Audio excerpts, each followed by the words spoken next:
Previously on the podcaster's guide to the conspiracy. All right, Dr. Dentith, I want you to close your eyes and listen only to the sound of my voice. You are getting sleepy. You feel yourself slowly sinking into the chair. Wait, sorry, is this some kind of ASMR sex thing? No, it Oh. isn't. That's a shame. Yes. Now, concentrate on my voice. Okay, You are going back. concentrating. Back. Now, open your eyes so you can read the next bit of the script. You are safe and relaxed. Tell me where you are. It's November 2014. It's the launch of my first book. It's our live episode. Oh, good times. Good times. Oh, but now we're talking about JFK for the first time. And we're discussing occasions where conspiracy theorists got it right by accident. Very good. Now, sleep. You're moving forward through time. It is now November 2015. What do you see? I see. Drew? He's a guest on the podcast and we're discussing his views in a segment we called... No, I've lost it. Now we're talking about the terror attacks in Paris and the false flag attacks that came up around them. Because of course they did. And now we're talking about JFK again, but this time there's someone else. Is that the ghost of Bertrand Russell? Is it what Bertrand Russell thought about the subject? Interesting. Very interesting. All right. I want you to relax once more. Move forward again. You can probably skip November 2016 since the only thing we did then was a special on the US presidential election. Let's go to November 2017. Can you see yourself there? Yes I can. No, wait, no. Something's wrong. We're talking about JFK again. Well, he was killed in November, so we usually had a reason to mention him around that time. Concentrate. Oh, yes. No, you're right. This time we're talking about the JFK document dump and what it showed. I'm moving on. Now we're discussing the Paradise Papers. And now more false flag theories.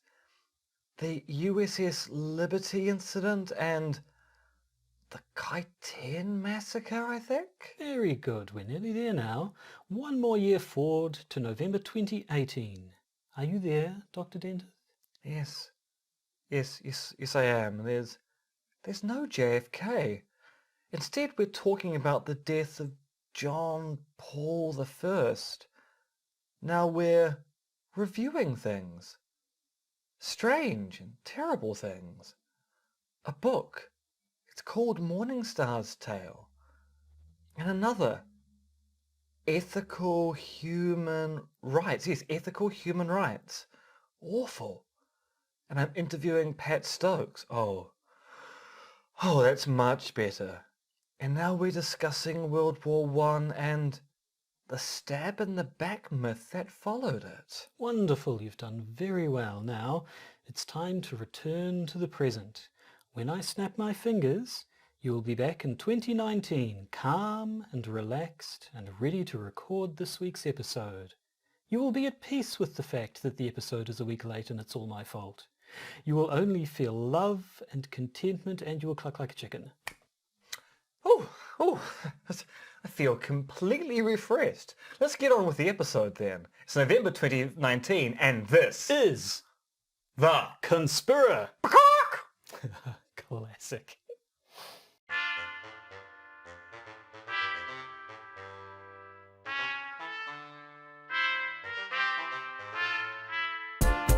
The Podcaster's Guide to the Conspiracy, brought to you today by Josh Addison and Dr. M. Dentith.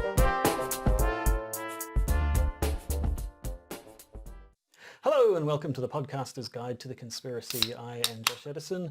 As always, Dr. M. Dentith. This time, that seems a little low class compared to your decanter full of... I've just had 3 very good specialty gin and tonics. So Okay.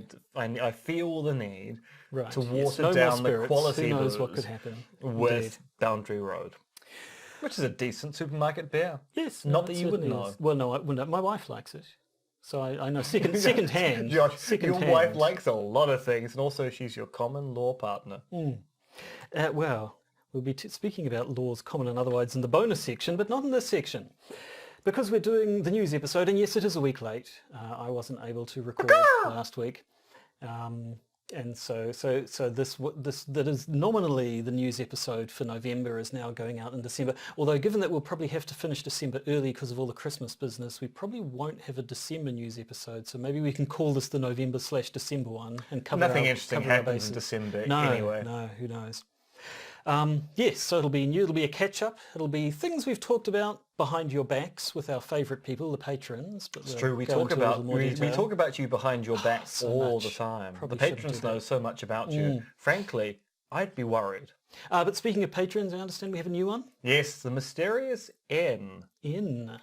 Almost as if they're trying to be my Trying to successor. one up you, yeah. Well, N comes after M. Maybe they think they'll be the next James Bond. Oh, have you seen the trailer for No Time to Die? No, AKA Daniel Craig has a paycheck?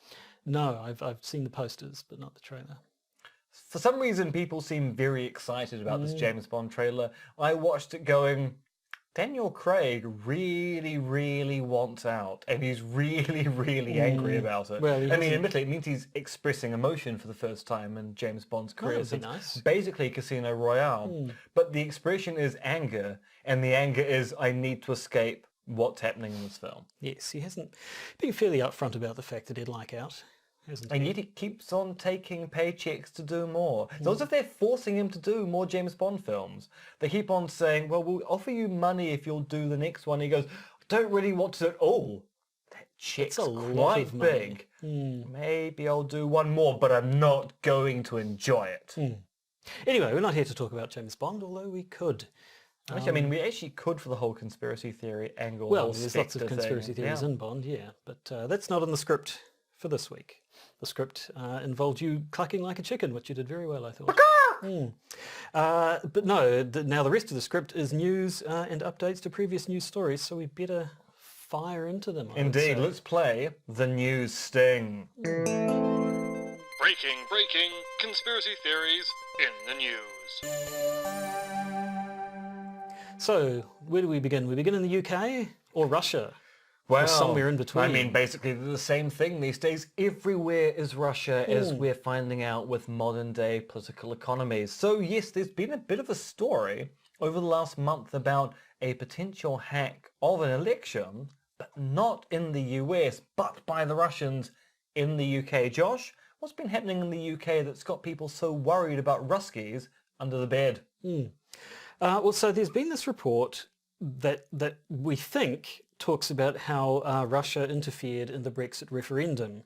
It's written by the Intelligence and Security Committee of the British Parliament. We say we think it contains that because it hasn't been released. No, and hasn't been released in a very, very suspicious way. So people are thinking that possibly it's going to show that Russia interfered in the campaign and maybe boosted the Leave campaign, and given that a general election is on the way, that would probably... Which is all about Brexit. Which is all about Brexit. So that's going to be a bad look for the Tories if it turned out that Russia was meddling and helping their side. So it all seems like they're trying to stop this thing from coming to air so that it doesn't hurt their re-election chances. Yeah, so this is a case of a committee of the British Parliament looking into potential election espionage or hacking by Russians with respect to the Brexit referendum. The report was completed and submitted to Downing Street for general release. It was expected that the report would be released before Parliament broke up before the election, and then Downing Street didn't do anything about it. And then when pressed about it, indicated that actually we will be releasing the report after the election, which is basically all about Brexit that the report deals with. And people are going, this looks a little bit like a sneaky trick. It certainly does. And it's got people talking. It's got Hillary Clinton talking for some reason. I don't really know that she has anything to do with it, Well, but she's not I think impressed. basically as soon as Russia and election hacking comes up, Clinton is the first person you talk to. Yes, probably. And also Marina Litvinenko, that's the wife, is it? Of Indeed, the Alexander wife of Litvinenko? Alexander He Litvinenko, of the polonium famous poisoning. yes, Russian expat killed by polonium poisoning, probably on the behest of the Kremlin, although the Kremlin denies this fact. And she wants to basically sue the Prime Minister to get the report released, but her suing the Prime Minister is conditional on getting funding through a crowdfunding campaign. And I haven't seen any update as to whether that eventuated, but basically the election is in a week's time. So this is going to basically be old news very, very soon. Yes, so it seems the Tories really just need to run out the clock on this, and they seem to have almost succeeded. So yeah. So moving on to something a bit more cheery, Jeffrey Epstein. Oh, that's not cheery at all. It involves sex slavery and suicide/murder. So we haven't really talked about the Prince Andrew thing, have we? No, it hasn't come up at all. But yeah, you all know Prince Andrew has been tied to Epstein. It's well documented that he was buddies with him, and then he gave that interview, which I think he thought would work to his advantage. As did his daughters, who were the people who actually organised the interview. So initially when the interview went out, the standard story was that Buckingham Palace, i.e. the Queen, had approved of the interview. And then it turned out after the interview went out that the Queen was unaware of exactly what was going on, and it was in fact Prince Andrew's daughters, the Princesses Beatrice and the other one. Yes, there we go. Having organised it, and apparently one of them now just cries constantly because she's realised what she's done. Yep. So yes, Prince Andrew gives an interview claiming to not know what Epstein was up to, having never met the complainant in question, which is Virginia Giuffre, I think it is. Thank you. Which has kind of gone pear-shaped because of the photo of Andrew and Virginia in one location. Emails having been released which indicate that Ghislaine Maxwell was contacting Andrew in 2015 about giving information about Virginia, and all sorts of other ancillary information which indicates that maybe Prince Andrew is in fact a lying dunderhead. Well, yeah, I mean, there seemed to be a fair amount of implausibility in the way he accounted for things. I mean, trying to say the photo of the two of them standing together is doctored, and her claims that he sweat a lot proves she's lying because apparently he lost the ability to sweat in the Falklands War. That's not a lie. That's what he said. That's what he said, yeah. Despite the fact that most doctors say that the kind of condition he describes, which is a PTSD condition, actually makes you more liable to sweat, not to stop sweating entirely. And then there was the fact that he was able to specifically recall his whereabouts on one particular date many years ago. Pizza Express in Woking. And yet...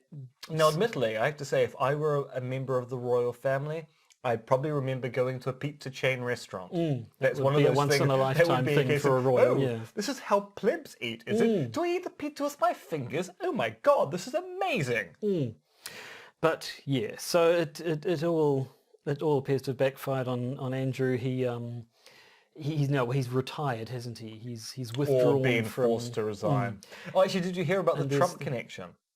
The fact that Trump claimed to have not met Prince Andrew or know him particularly well, despite the fact there are numerous photos of him with Prince Andrew at Jeffrey Epstein's manor. Yes. In fact, someone even managed to find a photograph that had it's got two of them, Trump and one of the others in the foreground, and then very obviously the other one in the background. I can't remember if it's Andrew in the front and Epstein in the back, but yes, they've managed to get plenty of photos of Trump with Andrew, plenty of photos with all of them and Epstein.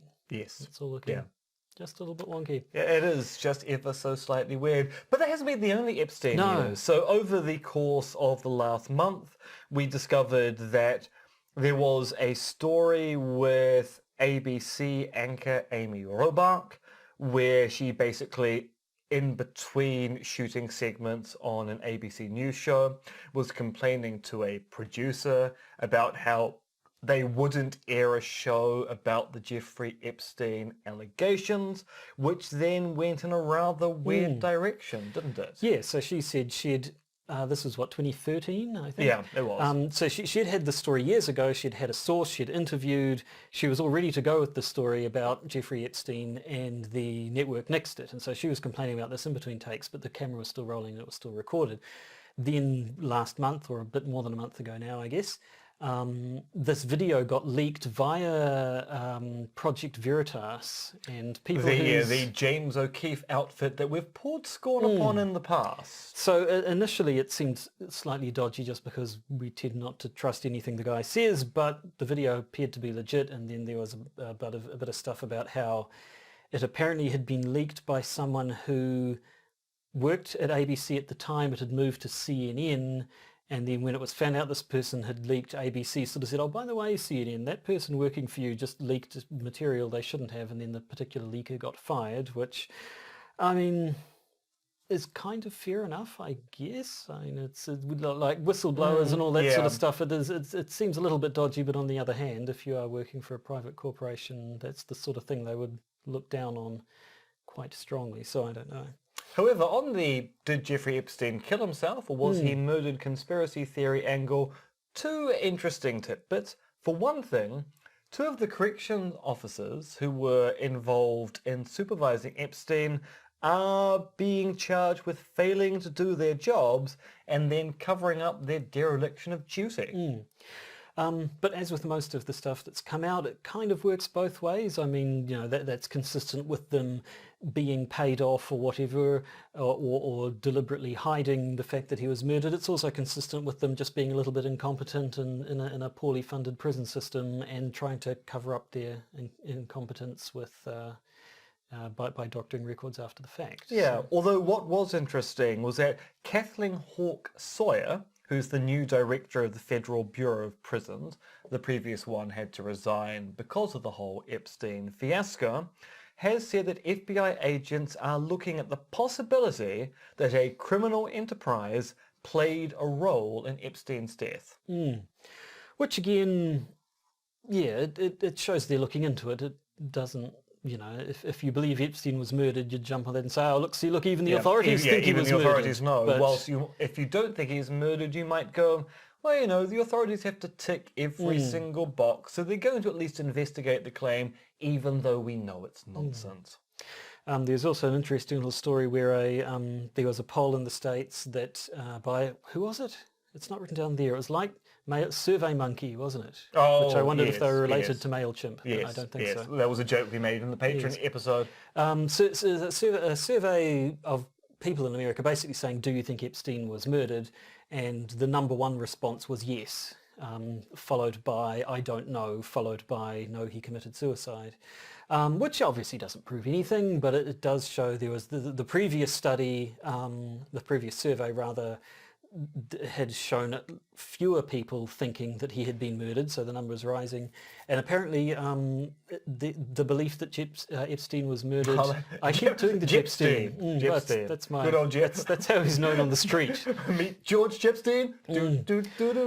Apparently the belief that Epstein was murdered is quite a bipartisan belief. That was almost 50-50 whether you're Republican or Democrat, people who believed. Obviously your political affiliation probably affects who you think was behind the murder. Yeah. There's the old Clinton body counts coming out again. So, people on the right will say, he had dirt on Clinton, so Clinton had him killed. People on the left say he had dirt on Trump, so Trump had him killed. Or, so on and libertarians think that he was just killed by anyone.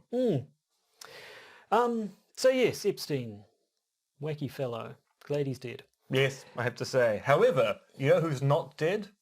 The Fidel Castro? No, he is. The diplomat at the Cuban embassy. Right. I was leading you into an obvious segue, and you had to go straight to Castro. Well, I don't know. I see Cuba. I think Castro. See, I think April some. That too. But no. So there's been more stuff that's come up with the idea that maybe there just plain wasn't an attack. Yeah. So this is a update on the whole Cuban sonic weapon thing, which we also talked about with respect to the US Embassy in Beijing, where they had a similar issue of diplomatic staff both in Cuba and Beijing basically falling ill and suspecting it was a sonic weapon that was causing the nausea and other nondescript symptoms the diplomatic staff had suffered from. Now, it turns out that The Guardian, the UK newspaper, used the FOIA, the Freedom of Information Access system in the US, to find out exactly what the US government knew about the supposed attack upon the diplomats. And the answer is not much. Not much, no. Lots of suspicion. Was Cuba up to something? And then, but if it wasn't Cuba, then who was it? Yeah, who was it? But basically a whole lot of nothing. And indeed, there was a Cuban investigation as well into these attacks, and they came up with that there wasn't enough in common. All the people who were reporting different things, there was nothing in common among them, and the only common factor that seemed to unite them all was having been told by their government that they had been the victim of some sort of attack. Yeah, so basically the Cuban investigation seems to go, this is a mass delusion. People were falling ill normally at the embassy, but they were being told by their government they were under attack, which then made them think that their various different symptomologies must be related, leading to a kind of feedback effect where as soon as anyone fell ill, they were falling ill according to the attack as opposed to just falling ill. So it looks like this may have been a bit of a fuss about nothing. Yeah. Now, local news. You may recall local politician. Hey, is he a politician anymore? He's still co-leader of the Greens. I thought he in stepped confidence down. and supply. No, James Shaw is still co-leader of the guess Greens. I'm thinking of Russell Norman or something. You really are. Local politician James Shaw got punched in the face a while ago, and this is obviously it's news when an MP is assaulted on the street. It's conspiracy news because the guy had made some comment on UN migration pact and appeared to believe in the... So basically a conspiracy theory that the government of New Zealand, Aotearoa, had signed up to a UN agreement to basically make the country less white. And and that sort of thing all gets very New World Order, Article 21-ish and so on and so forth. But the fella who did it went to court and is now going to prison, although apparently mostly he was given a prison sentence because he refused being electronically monitored. Yes, so the initial judgment was you can have home detention, with an ankle but bracelet. home detention requires an ankle bracelet. The person in question went, I don't want no ankle bracelet, which makes me think that maybe they're also scared of being monitored in general, so they're being put in prison instead. So this isn't a case of someone being forced into prison by a harsh sentence. It is someone who is choosing prison rather than electronic monitoring and home detention. But what's interesting was that despite the fact that when he was punching James Shaw repeatedly, he was talking about migration, now he claims the reason why he punched an MP was because his wife had had a miscarriage. And he was just... He was stressed and really worried about abortion. Yep. So now, abortion, it's a tricky thing to talk about in our situation. Abortion is not the hot topic that it is in the US. It's not a hot topic, but certainly nowhere to the extent. It's a widely misunderstood topic in our polity. I think it's fair to say. Most people think we have abortion on demand, and we don't. Most people, when they hear we don't have abortion on demand, think we should have abortion on demand. So people who are very agitated about abortion actually tend to be the pro-abortion camp rather than the pro-life camp. And this is a pro-lifer who was also, from the looks of it, someone who was very worried about immigration, but realizing that the immigration angle kind of makes them look bad and thinks that they can justify punching an MP by talking about their wife having a miscarriage instead. Yes, I don't. It is very weird, but it is basically the end of the story. James Shaw is fine. He's back in Parliament. He has not resigned. Who am I thinking of? You might be thinking of Jack MacDonald, who was the one who resigned because Russell Norman isn't left enough. Maybe that's that's the person whose name starts with a J. Maybe I just saw that story. And anyway, it doesn't matter. We do have more local news, though. We're back on the 1080 thing. 1080, the local poison used to control local wildlife, which a lot of people aren't particularly fond of, but tend to come up with some spurious reasoning to back up their claims. Basically, a while back, I suppose the full story is, a while back there was a quite concerted effort by anti-1080 groups in Aotearoa, New Zealand, to make 1080 look bad. So this started off with a whole bunch of kea, one of our endangered native birds, dead kea being left on the steps of Parliament. The claim was these kea had died by ingesting 1080. In theory, 1080 shouldn't be affecting bird populations. It's a mammalian poison rather than one which affects birds, although with the right dosage, a bird can die from 1080. But the standard wisdom for this is that's very unlikely and a kind of acceptable loss given the benefit of getting rid of mammalian predators in the bush. It should be pointed out as a side note for people who know nothing about the fauna of Aotearoa, New Zealand. We do not have native mammals outside of the bat. And dolphin, I suppose, but you don't find any of them in the bush. Yeah, they don't tend to live in the bush. They're more a water, aquatic Generally, yeah. So basically, mammals are a great threat to our native wildlife, which is they're all introduced, which is why we're trying to get rid of them. So the claim is, in theory, 1080 shouldn't be affecting birds. This group said, look, these kea were killed by 1080, and then it turned out the kea were killed by being bludgeoned to death on the head with a stick. Which was a little bit dodgy. But we've talked about that before, but what's new is rats. Dead rats. Dead rats. 680 of them. Kind of what we want are dead rats, but not dead rats in the location where the dead rats were found. Yes, so there are a whole bunch of rats washed up on a Westport beach.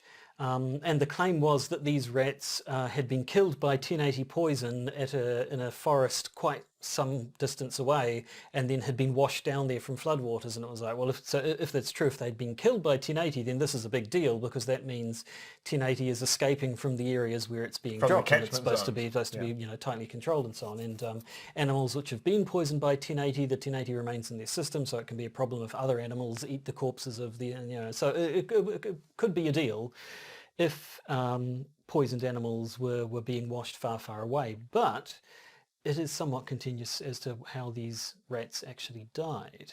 Yes, so this story starts with a mysterious lab report provided to Flora and Fauna of Aotearoa and Clean Green New Zealand, two separate groups. Now, both of whom are anti-1080. They are. And they released these findings to the media, and the findings clearly indicated that the rats had consumed 1080, and there was enough 1080 left in their systems that anyone who predated upon their corpses would also suffer from 1080 poisoning. So you're talking cats, dogs, and other animals, basically pets within a residential area, who would have had slow and agonizing deaths. And they were going, this is evidence that we need to stop using 1080 and find some kind of more humane alternative. The story's not that clear though, is it, Joshua? No, well, so people said, so you've got this lab report. What lab did it come from? And they said, we're not going to tell you. No, we're not going to tell you who the lab is at all. We're just going to give you the results. We also have a pet scientist over here who will endorse those results. Did he? No, he said, well, I don't know what lab they came from, so until I do, I can't endorse those results, sorry. And indeed, other scientists who looked at the lab results went, the procedure here seems ever so slightly unorthodox, and also the science seems ever so slightly not scientific. So local website, The Spin-Off, has been reporting on this, and their most recent story on it has been talking about Dr. Nick Wall, who's a chemist from Timaru, who has been involved in some questionable science in the past. He tested a lake bed for DDT poison, found what looked to be... We manufacture DDT in this country. Thanks, America. looked and so found what appeared to be evidence that this local lake was being used as a toxic dump site, but then no one else could replicate his findings. He's also made other claims that he's made claims that have been failed to be substantiated, and the suspicion was that he was behind this claim, which has so far been unsubstantiated. But Now, he denies this. He denies it. He denies this quite strongly. Flora and threatens fauna, legal action. Of Aotearoa says no, not involved. But I believe there are some unredacted results. Well, yes. So the lab result was supplied as a redacted PDF, but it was possible if you just do a select all copy and then paste it into a Word document, that gets rid of the redactions. And one of the things redacted was the name of the lab supervisor, or rather the initials of the lab supervisor, which are NW. So could be a coincidence. Could be. Could and be. Indeed, according to Nick Wall, definitely Totally is. Yeah. So yes, I mean, we have basically a repeat of something we've seen before a bunch of times. We have people claiming that 1080 is more dangerous than the government is willing to let on, and yet the evidence they offer for that so far has been wanting. It has. So it's a rather interesting story, and I suspect we'll probably have an update whenever we do the news again. Which will probably be in the new year. Yeah, probably sometime in January, because of course there will be the standard end of year hiatus. Yes. Beginning of year restathon. Also hiatus. Right, okay, so we're into Trump. We have the Trump jingle? Yep, Play the Trump jingle? let's jingle our way into Trump land like this. And I want you all to know that we are fighting the fake news. Right, now I'm just going to look at the time here. I'm giving us 10 minutes, no more than 10 minutes to talk about Trump. There's a whole bunch of things we could say, but I think we need to economize because there's just too much, quite frankly. Where do you want to start? Let's start with the impeachments. Well, that's the main thing. So I should point out, technically the public impeachment hearing's only just about to start. And there's been 2 documents released, one from the Democrats, Trump should be impeached, one from the Republicans, everything Trump did was fine, it's okay, which does show that this is going to be a very partisan impeachment, but then again, haven't they all? Well, yes. So what have they been so far? Pre-impeachment hearings or something? I suppose you might call them in our system their evidentiary hearings. You're getting the evidence required to then level a charge. Right. So in these hearings, we've seen lots of people. It seems like every week there's been a new name for us to learn. There was Gordon Sondland, who was the ambassador to the European Union. So he gave his evidence and and eventually recalled a conversation that basically eventually recalls. So there's a very nice clip online where Sondland is complaining about the lip he's getting from one of the people in the evidential hearings, and the politician in question goes, just let me point out to you right now, this is the 3rd time you've been in front of us. And yes, it's great you're telling us the truth now, but it's taking you an awful long time to get it with a lot of clarifications after previous hearings. So don't complain about me pressuring you about these things. You've actually not been very forthcoming in the past. So yes, he now recalls a conversation with a top advisor to the Ukrainian president in which Sondland himself said, so he managed to recall a thing that he himself said, the resumption of the Brilliant USA... memory, this man. This is why Trump appoints these people. They're the best people, best memories. The resumption of the US aid would likely not occur until Ukraine provided the public anti-corruption statement that we had been discussing for many weeks. So again, it's sort of evidence for the whole sort of the quid pro quo thing that we're trying to establish. Now, how did Trump take this testimony? Quite well, as I recall. Very happy with it. Just relaxed and his usual chilled out self. See, that's not true. No, He had a really big notepad with Sharpie-related notes, and basically the best thing that came out of it... I want nothing. There was no quid pro. Yeah. The best thing that came out of it was someone singing the notepad in the style of Morrissey. Oh, yeah, several people. Yeah. I don't like Morrissey. He's an awful human being and an even worse vegan. But things in the style of Morrissey are hilarious, and I'll support those. Yes. Was it Patton Oswalt who got it? ball rolling. He was the one I saw retweeting these things. I think he might have been the first person to say. He certainly helped popularize it, but I'm not entirely sure of the it was very cosmology. Good. So we had Sondland, we had Lieutenant Colonel Alexander Vindman, who testified against Trump and then immediately started getting sort of smeared all over the place and trying to make it sound like he was a double agent. Either a Ukrainian national or descended from Ukrainian nationals. Certainly has ties to Purple Ukraine. Heart in the US military, was listening in on the call as a Ukrainian expert, and he was going, the transcript that you heard is not quite what happened. That's the best version of the events. What really happened is a lot worse. The retaliation for Vindman testifying was losing his seat on the National Security Council. And lots of people on Fox News trying to insinuate that he's some sort of Ukrainian double agent and his true loyalties lie there, which then had some people saying, he's a war veteran with a Purple Heart. I thought we weren't supposed to attack those guys. In the old days, you didn't. Now, talking about attacking people, hospital. That's where people go when they're being attacked. Generally, Why yes. was Trump in hospital? Right, yeah, because something that isn't actually anything to do with impeachment. Lovely. Yes, no, so Trump, as you probably heard, had a mysterious visit to hospital. It was Unexpected, unexpected. unplanned. It was unannounced. Supposedly Melania only found out about it afterwards. And the official version was his annual physical, which isn't due until sometime next year. They were just sort of getting in a bit early, just doing some of the usual tests ahead of it so that they didn't have to do them when it's properly due. Now, this is not how medicals work. Generally not. You don't tend to do part of your medical on one day and then the other part a month later, because the whole point about a medical is working out your state of health at one particular point in time. It'd be a bit like saying, we'll do the medical on my right arm today and my right arm in 3 weeks' time. That doesn't work.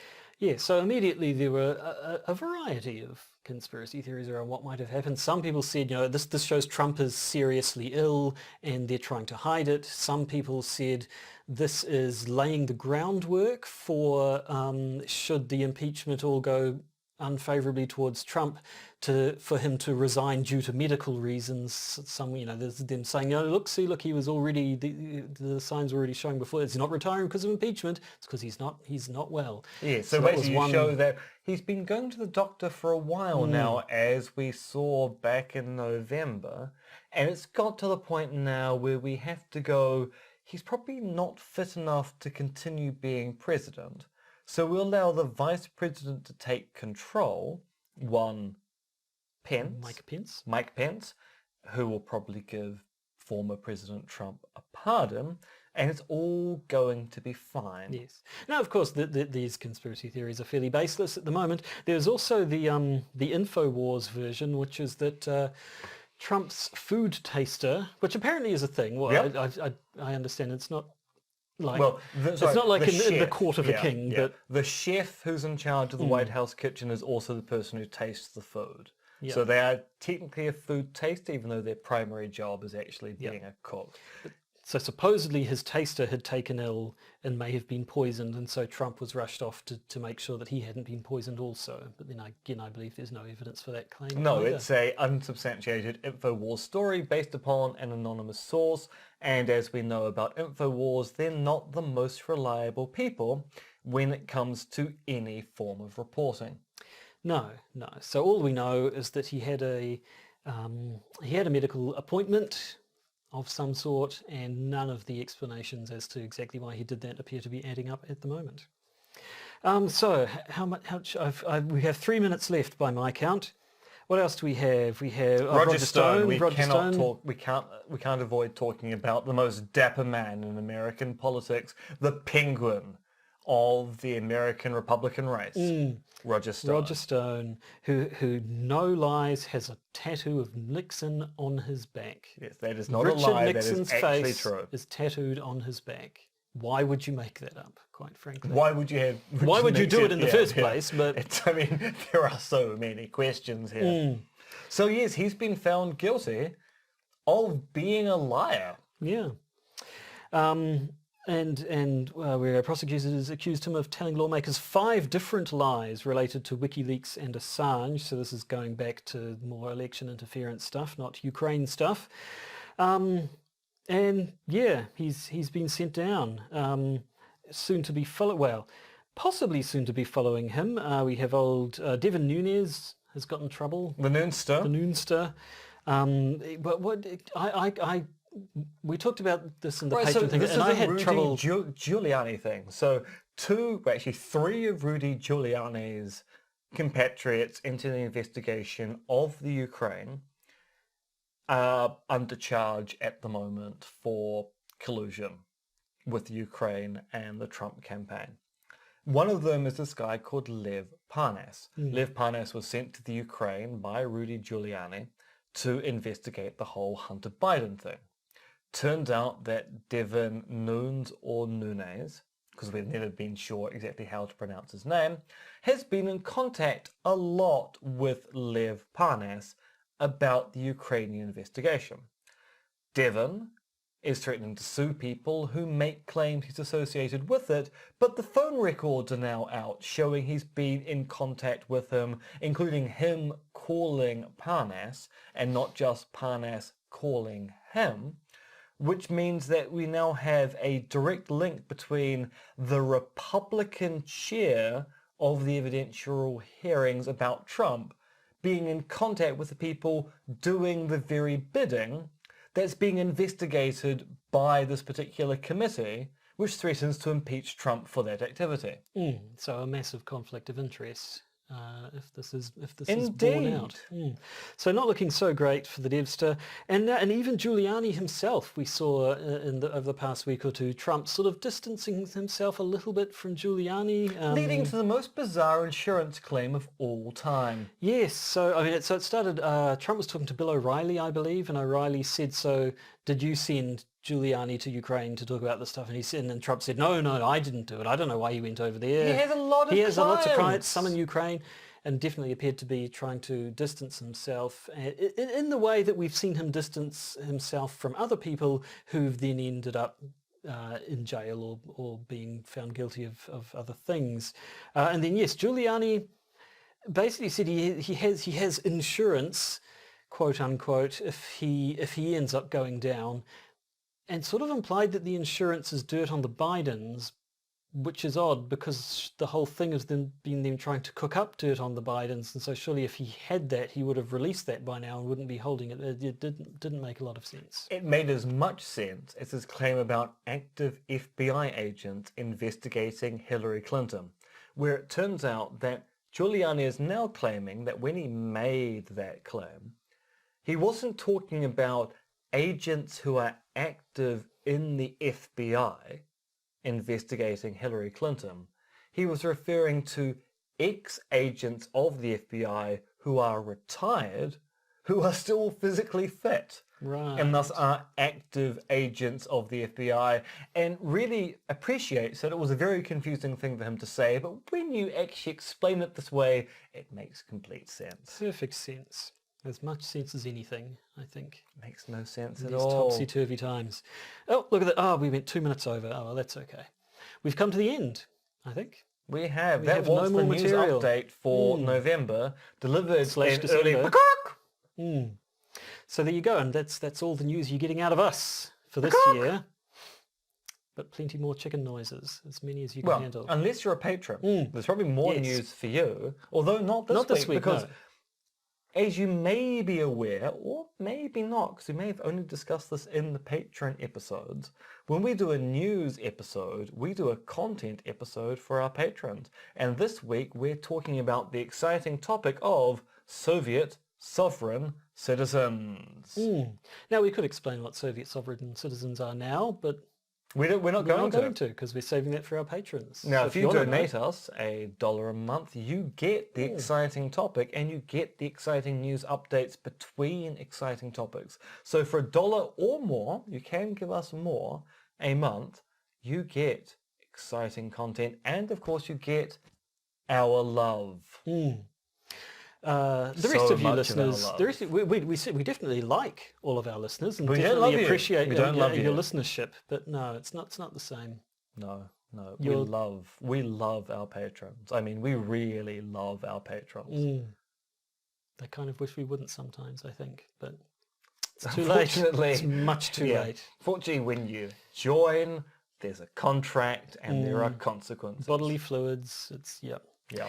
Anyway, it's the end of this episode. We're going to go off and record a Patreon one. If you're a patron, you might go off and listen to that Patreon one once you're done listening to this episode. No, otherwise, I guess we will see you next week. Any final comments / clucking like a chicken? Well done.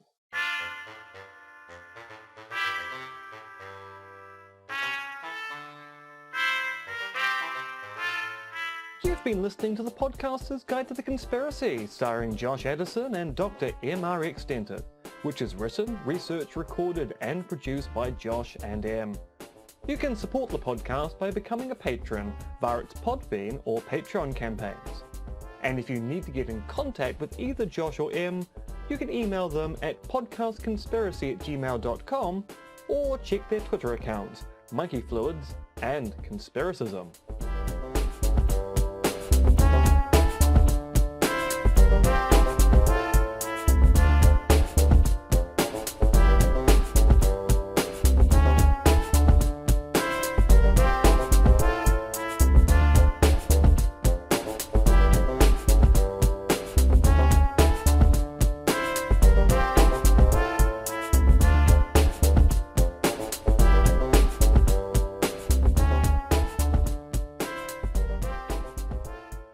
And remember, they're coming to get you, Barbara.